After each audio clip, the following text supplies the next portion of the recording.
Welcome to the Northbound Wealth Podcast. All opinions expressed by me, my co-hosts, or my guests are solely our own opinions and do not reflect the opinions of Northbound Wealth Management.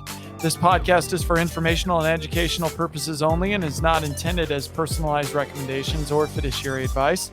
It is not intended to provide and should not be relied upon for any investment, accounting, legal, and tax advice or as a solicitation to offer or buy any securities.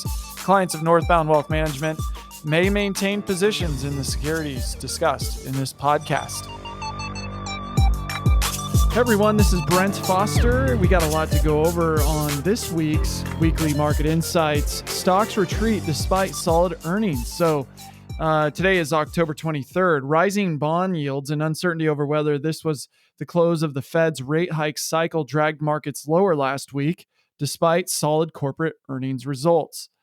The Dow Jones Industrial Average sank 1.61%, while the S&P 500 fell 2.39%. The NASDAQ Composite Index, which has led for most of the year, slumped 3.16% last week. The MSCI EAFE Index, which tracks developed overseas stock markets, retreated 1.67%. So what does that mean for the Dow? The Dow closed at 33,127. That's basically down slightly on the year, 0.06%. The NASDAQ closed at 12,983. That's up 24.05% for the year. MSCI EAFE Index closed at 1,978. That's up 1.80% for the year. S&P 500 closed at 4,224. That's up 10.02%. 10-year Treasury note actually closed at 4.93%, nearly 5% bogey that I've been talking about. So what's interesting about all of this is if you bought treasuries at the beginning of the year and just were rolling 3-month, 9-month, and 1-year treasuries at 5%, you'd be doing quite well. The S&P 500 and the NASDAQ are the only two indices actually beating you, and treasuries offer guaranteed return on that if you hold them to maturity. So it's an interesting market. I think you take a barbell approach. Own treasuries and also own equities, because after all, the NASDAQ, which is represents large tech companies, a lot of large tech, it's up 24% this year. I mean, that's awesome. And then the S&P was up 10. I mean, that's great too. So rising yields sink stocks. Stocks rallied to start the week on earnings optimism before losing momentum over the rising bond yields. Yields rose after traders speculated that strong economic data might persuade the Fed to raise rates. By midweek, stocks turned lower as the 10-year Treasury yield moved above 4.9% for the first time since 2007, while mortgage rates hit 8%, the highest level since mid-2000. Stocks were under pressure Thursday as the 10-year Treasury yield moved closer to 5% in response to comments from Fed Chair Powell that inflation remained too high. With the 10-year Treasury crossing above the 5% mark on Friday, and ahead of a weekend of uncertainty in the Middle East, stocks weakened further, ending a down week on a sour note. Economic strength, housing weakness. So the economy continued to show surprising evidence of strength, according to data released last week. Despite worries of a struggling consumer, consumers increased their spending as retail sales rose 0.7% in September, well above the forecasted 0.3% rise, while industrial output jumped 0.3%, exceeding the forecast of 0.1% gain. There was also updates on housing and the state of housing. Housing starts rebounded 7% from August, though permits, that's permits for new home builds, an indicator of future housing starts, declined 4.4% month over month. Existing home sales were weak, falling 2% from August and 15.4% from a year ago. Existing home sales are on track to record their slowest year since 2011. Woo! Okay, key economic data. Tuesday, PMI. Wednesday, new home sales. Thursday, GDP, or gross domestic product. Durable goods orders, jobless claims. Friday, personal income and outlays, and consumer sentiment. And again, we get a lot of that data is derived from the Econ Day economic calendar, which lists upcoming U.S. economic data releases. and including key economic indicators, Federal Reserve policy meetings, and speaking engagements of Federal Reserve officials. There you go. Notable companies reporting earnings. There's a slew of them, and we'll be tracking all this data very closely. Tuesday, Microsoft, GE, Verizon, Alphabet, which is also known as Google, General Motors, the Coke Company or Coca-Cola, 3M, Texas Instruments, HCA Healthcare, big healthcare, Next Era Energy, Kimberly-Clark, Sherwin-Williams, Danaher, and Pulte.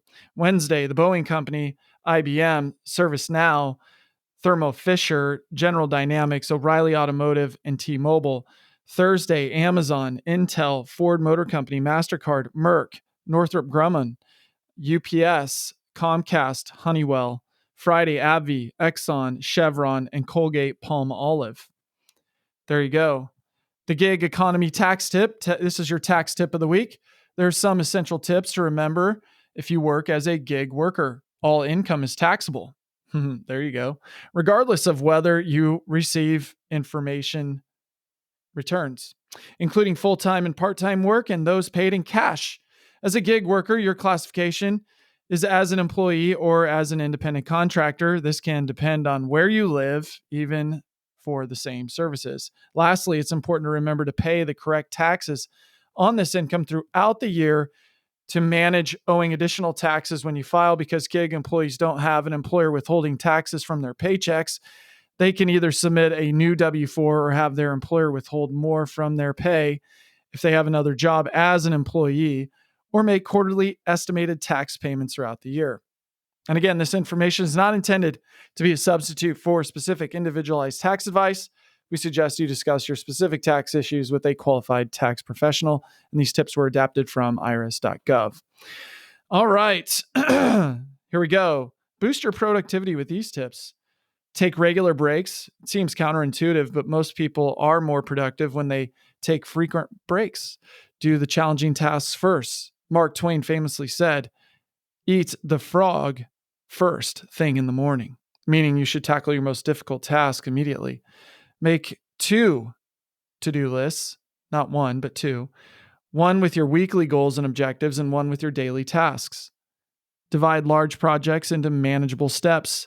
So break things down, make them digestible, make the things on your to-do list specific so you can continue to cross things out and make progress. These tips were adapted from FormStack. Good stuff. I thought I'd share it on the podcast. All right, on to the next segment. Stay tuned. I got the October issue of the 2023 AAII Journal. And in it, I found an interesting article that I'd share with you. It's an educational piece, how-to section. It's on page 16, and really appreciate this. Using EBITDA and enterprise value to calculate a stock's worth. So one of the key financial metrics that investors often encounter in EBITDA, this acronym stands for earnings before interest, taxes, depreciation, and amortization. EBITDA is a valuable tool for assessing a company's financial health and profitability. What is EBITDA? Well, EBITDA is the most often used as somewhat of a proxy for operating cash flow, providing insight on the probability of a company's operating decisions by looking at its core operations. It is pronounced by most as EBITDA, but regardless of how you say it, EBITDA is independent of capital structure. It excludes financing decisions made by management, tax rates, and non-cash items, which do not directly impact operations. EBITDA ignores depreciation and amortization because they are non-cash expenses. So depreciation reflects the gradual loss in value experienced by fixed assets, such as buildings and equipment, through age and wear and tear. Amortization expense is used to account for the deterioration in value over time of intangible assets, such as intellectual property and goodwill. Taxes and insurance are ignored because some argue that these elements are not related to the company's main business operations. Not only do tax rates vary by location of the company, but tax expenses are also influenced by the decisions a company makes regarding possible deductions, credits, carry forwards, and the timing at which certain transactions are recognized. Why would a firm discuss earnings using this measure? It's a good question. Companies like to report or emphasize EBITDA instead of earnings based on generally accepted accounting principles or GAAP when they have large amounts of debt and high depreciation costs. A good EBITDA can signal that funds are available to support and pay off debt. Industries that require high amounts of capital, as well as companies with a high level of intangible assets, may prefer to use EBITDA, especially if they have low or negative GAAP earnings. Low or negative earnings make it harder to compare some industries on an earnings valuation basis. Companies utilize depreciation to expense the cost of property, plant, and equipment, or PPE, or capital investments. For example, telecommunication companies have high depreciation rates on their capital investments, coupled with high interest payments on debt used to finance their investments. Companies such as these can have negative GAAP earnings, whereas EBITDA figures report the earnings available for debt payments and place earnings on high enough on the income statement to create positive figures necessary for valuation models. So, calculating EBITDA. EBITDA simply takes net income and adds back expenses that were previously deducted. An easy way to remember that EBITDA represents is that net income includes these expenses while EBITDA excludes them. EBITDA equals net income plus expenses of interest, taxes, depreciation, amortization. Add up all the income statement line items that are expenses or subtract any line items that are income and add the total to the net income or net loss figure. You can easily calculate EBITDA using a company's annual Form 10K or quarterly Form 10Q reports. EBITDA may also be reported in company press releases, which all members can access through AAII's journal, or it's something that we access here at Northbound Wealth Management through our Schwab portal and our trading platforms. Combining EBITDA with enterprise value. The enterprise value to EBITDA ratio, also called the enterprise multiple, is one metric that can be used to determine the value of a company. The enterprise multiple is enterprise value divided by EBITDA, and it looks at a company the way a potential acquirer would by considering the company's debt. Enterprise value is a stock's theoretical takeover price. If a company were to be acquired, the buyer would have both the company's equity and its debt while being able to pocket the company's cash. It differs from market cap or market capitalization, which only considers equity. Therefore, many believe that enterprise value gives a truer value of an entire business since price-based multiples look only at the equity of the stock. So they have some tables on here and you can go do some stock evaluators. I'm going to skip all of that, but basically investors mainly use a company's enterprise value to EBITDA ratio to determine whether a company is undervalued or overvalued. A low ratio relative to peers or historical averages indicates that a company might be undervalued, and a high ratio indicates that a company might be overvalued. So we use a bunch of screeners to evaluate that actually here at Northbound. And we look at various models and analyses to figure out if we want to get into a stock name or not. So here's some drawbacks and criticisms of EBITDA. So while EBITDA is among the most widely used metrics in corporate finance, there is a disagreement as to its true value. Some investors feel that examining a stock's enterprise value relative to its EBITDA is a superior method of measuring company value, since the enterprise multiple is indifferent to the company's capital structure and capital expenditures, or CapEx, which can be altered as needed by management. Warren Buffett is one of the most prominent voices against using EBITDA for valuation, believing that the impacts of CapEx and changes in working capital should not be neglected when understanding a company's financial standing. EBITDA can be used to analyze and compare profitability among companies and industries, as it eliminates the effects of financing and accounting decisions. However, EBITDA is not the same as other metrics, such as net income. Interest, taxes, and non-cash expenses have real financial implications that cannot be totally dismissed when analyzing a stock. It is also important to note that EBITDA is not a GAAP measure, and therefore it is unregulated. That is a key point, by the way, that this article, I'm glad they're pointing this out. I like to look at GAAP as well. So the figure can be manipulated to make a company's stock look more profitable. So that's EBITDA. It can be manipulated by accountants. If the calculation method remains consistent from year to year, however, EBITDA can be a useful metric for comparing historical performance. I want to give credit to Jack Gilead, AAII's assistant financial analyst, for writing that piece.